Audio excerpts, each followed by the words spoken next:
નમસ્કાર દોસ્તો, આજે આપણે ધોરણ 11 ની અંદર બાયોલોજીમાં ચેપ્ટર નંબર 3 અને વનસ્પતિ સૃષ્ટિ અને આ વનસ્પતિ સૃષ્ટિની કેટલીક પ્રસ્તાવનાની આપણે વાત કરશું. પણ મિત્રો, આ પ્રસ્તાવના પણ એવી છે કે આમાંથી ઓલરેડી નીટ અને આપણી ગુજકેટમાં પણ પ્રશ્નો પૂછાઈ ગયા છે.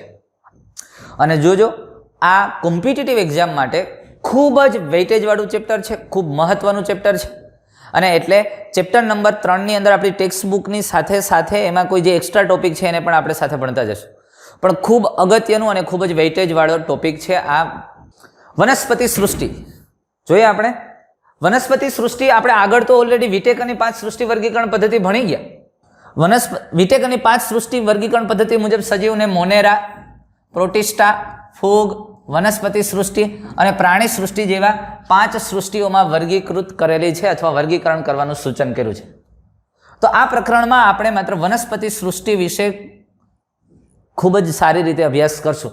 હવે આપણે વનસ્પતિ સૃષ્ટિ તરીકે ખૂબ જ જાણીતી સૃષ્ટિના વર્ગીકરણનો આપણે અભ્યાસ કરવાના છે.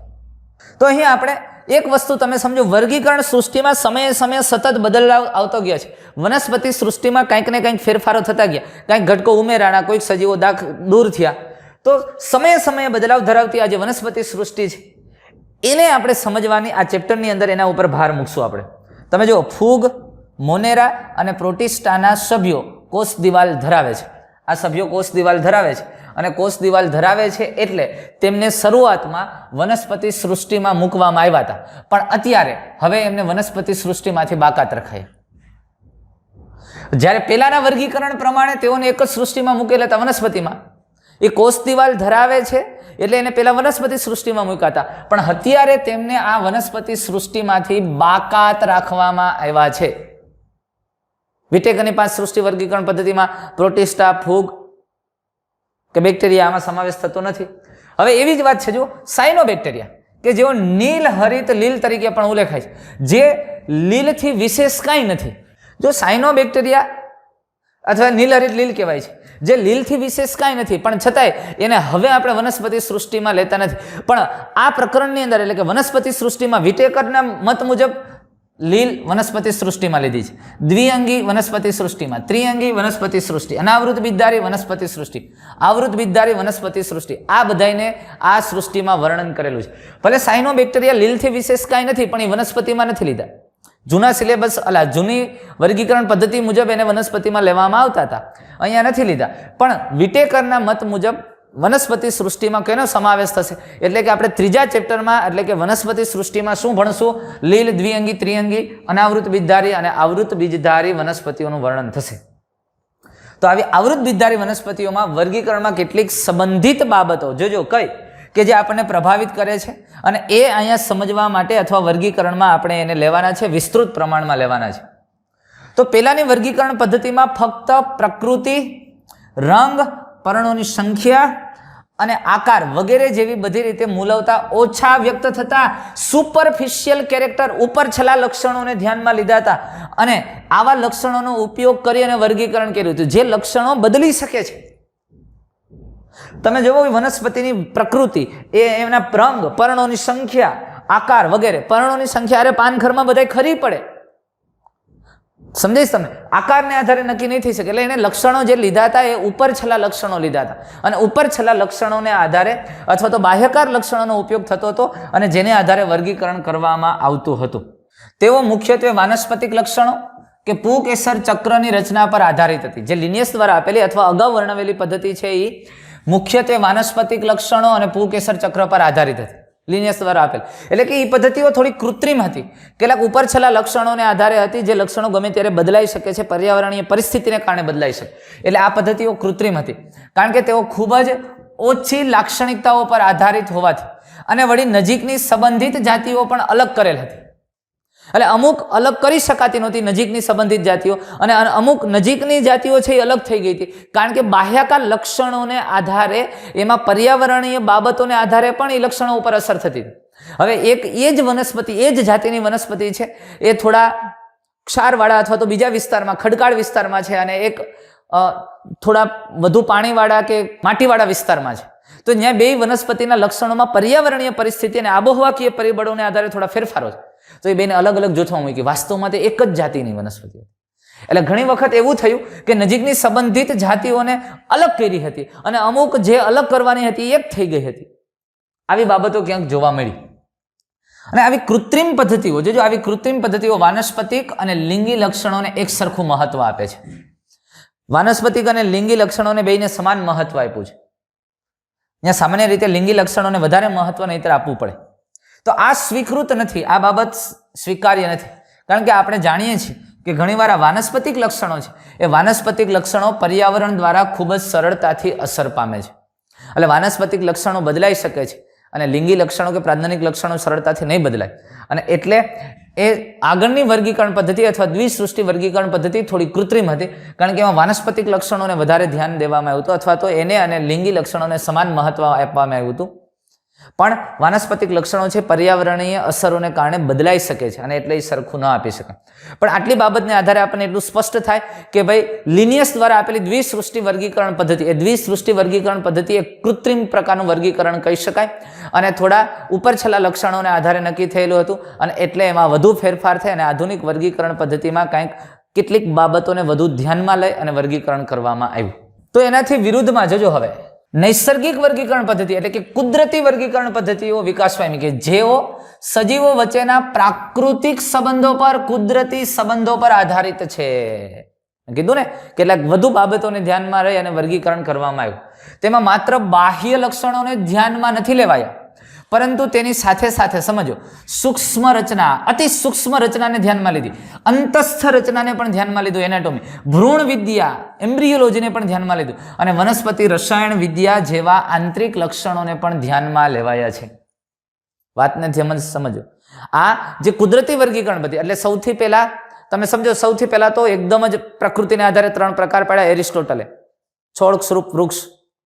ત્યાર પછી કૃત્રિમ વર્ગીકરણ પદ્ધતિ લિનિયસની એવી દ્વિસૃષ્ટિ વર્ગીકરણ પદ્ધતિ. ત્યાર પછીની આ પ્રાકૃતિક અથવા તો કુદરતી વર્ગીકરણ પદ્ધતિ, નૈસર્ગિક વર્ગીકરણ પદ્ધતિ જે કુદરતી સંબંધો પર આધારિત છે. અહીંયા માત્ર બાહ્યક લક્ષણો જ નહીં પણ સજીવની સૂક્ષ્મ રચના, અંતસ્થ રચના, ભ્રૂણ વિદ્યાના ભ્રૂણનો અભ્યાસ, એ વનસ્પતિ રસાયણ વિદ્યા જેવા આવા આંતરિક લક્ષણોને ધ્યાનમાં લેવાયા. આવી રીતે સપુષ્પી વનસ્પતિ માટેનું આવું વર્ગીકરણ જોજો કોણે આપ્યું? જ્યોર્જ બેન્થામ અને જોસેફ ડાલ્ટન હુકર. એટલે બેન્થામ અને હુકર દ્વારા આવું વર્ગીકરણ આપવામાં આવ્યું. અને હાલમાં હવે જોજો વાતમાં, હાલમાં જાતિ વિકાસકીય વર્ગીકરણ પદ્ધતિઓ વિવિધ સજીવો વચ્ચેના ઉદ્વિકાસીય સંબંધો પર આધારિત. હાલની વર્ગીકરણ પદ્ધતિ છે જાતિ વિકાસકીય એટલે એક જાતિમાંથી બીજી જાતિ કેવી રીતે વિકાસ પામી છે, એમાંથી પછીની જાતિ કેવી રીતે વિકાસ પામી, એનો સંબંધ દર્શાવતો આખું વર્ગીકરણ પદ્ધતિઓ ડેવલપ થઈ. એટલે એને ઉદ્વિકાસીય વર્ગીકરણ પદ્ધતિ અથવા જાતિ વિકાસકીય એટલે ફાઇલોજિનેટિક વર્ગીકરણ પદ્ધતિઓ. અને આ ફાઇલોજિનેટિક વર્ગીકરણ પદ્ધતિ વિવિધ સજીવો વચ્ચેના ઉદ્વિકાસીય સંબંધો પર આધારિત છે. એટલે પહેલા એરિસ્ટોટલ જેવી સીધી જ છોડ, ક્ષુપ, વૃક્ષ, પછી દ્વિસૃષ્ટિ વર્ગીકરણ પદ્ધતિ લિનિયસ દ્વારા, ત્યાર પછી કુદરતી વર્ગીકરણ એટલે કે નૈસર્ગિક વર્ગીકરણ પદ્ધતિ અને એના પછી વર્ગીકરણ પદ્ધતિ કઈ? જાતિ વિકાસકીય વર્ગીકરણ પદ્ધતિ. અને એનાથી એ ધારણા બંધાય, એટલે આ જાતિ વિકાસકીય વર્ગીકરણ પદ્ધતિ ફાઇલોજિનેટિક ક્લાસિફિકેશન છે, એનાથી એ ધારણા બંધાય કે એક સરખા વર્ગકમાં સમાવેશિત સજીવોના પૂર્વજો એક જ હતા. એટલે એક સરખા વર્ગકમાં સમાવેશ જેટલા સજીવો છે એના બધાના પૂર્વજો એક હતા. આ આપણે સ્પષ્ટ સમજી શકીએ છીએ. અને પહેલા ચેપ્ટરની અંદર આપણે વાત કરી ને કે આપણે એવું માનીએ છીએ કે મત્સ્યમાંથી જ ઉભયજીવી આવ્યા છે. અરે ઉભયજીવી છે એમાંથી જ સરીસૃપ બન્યા છે. એટલે કે સરીસૃપ ઉભયજીવીના પૂર્વજો મત્સ્ય કહેવાય. સરીસૃપમાંથી જ વિહગ અને સસ્તન થયા છે. સમજમાં આવે છે? તો એટલે આવી કેટલીક બાબતોને સમજી શકાય છે. એ વર્ગીકરણ એ ફાઇલોજિનેટિક ક્લાસિફિકેશન છે, એટલે કે જાતિ વિકાસકીય વર્ગીકરણ પદ્ધતિની અંદર આ વસ્તુને સમજી શકે. અને આપણે અત્યારે બીજા ઘણા સ્ત્રોતોમાંથી મળતી માહિતીનો ઉપયોગ કરી અને તેની મદદથી જોજો વર્ગીકરણમાં પડતી મુશ્કેલીઓનું નિરાકરણ કરીએ છીએ. એટલે હજુ ક્યાંક એવું આપણને લાગતું હોય કે આ સજીવને આ જૂથમાં મૂકવું કે આ જૂથમાં મૂકવું, તો બીજા ઘણા બધા પરિબળોને ધ્યાનમાં લઈ, બીજા ઘણા બધા સ્ત્રોતની માહિતીને આધારે આ સજીવોને ચોક્કસ જૂથમાં વહેંચણી કરવામાં ઉપયોગી અથવા મદદરૂપ થાય છે.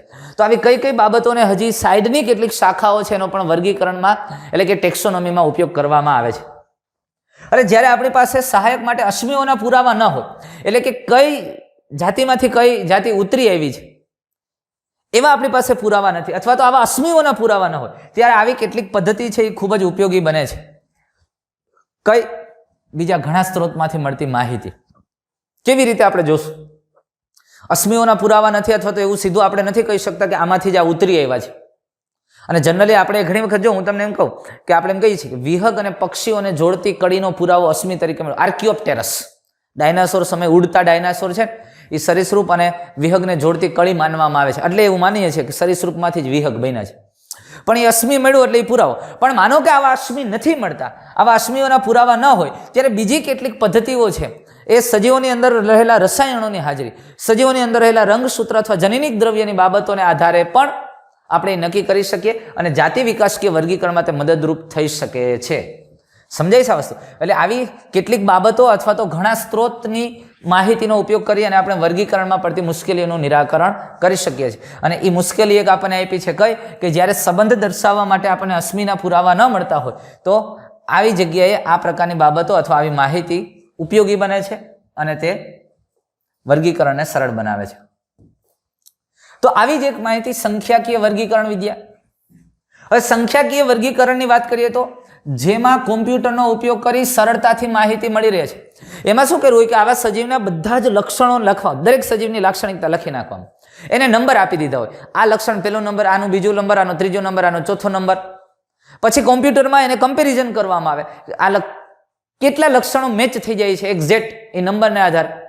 તો કે મેક્સિમમ લક્ષણ મેચ થાય તો કે ભાઈ એક જ જૂથમાં મૂકો, વધારે પડતા જુદા પડે તો અલગ જૂથમાં મૂકો. એટલે આને સંખ્યાકીય વર્ગીકરણ વિદ્યા કહેવાય, ન્યુમેરિકલ ટેક્સોનોમી. એની દરેક ચોક્કસ લાક્ષણિકતાઓના નંબર આપવામાં આવે. જે વધુમાં વધુ લક્ષણોની સંખ્યા મેચ થતી હોય તો એ એક જૂથમાં આવે. અને જે અવલોકિત કરેલ બધી જ લાક્ષણિકતાઓ પર આધારિત છે. કીધું ને મેં કે દરેક સજીવના દરેક લક્ષણનું પેલા ઓબ્ઝર્વેશન કર્યું અને પછી એની નોંધ કરી, એને નંબર આપી દીધા. હવે એ સજીવના જૂથને સીધું જ તમે એના કેરેક્ટરના નંબર આપી દો. આ જેટલા નંબર મેક્સિમમ આ જે જૂથ સાથે સેટ થતા હોય એ જૂથની અંદર એને મૂકી શકાય. આ સંખ્યાકીય વર્ગીકરણ વિદ્યા.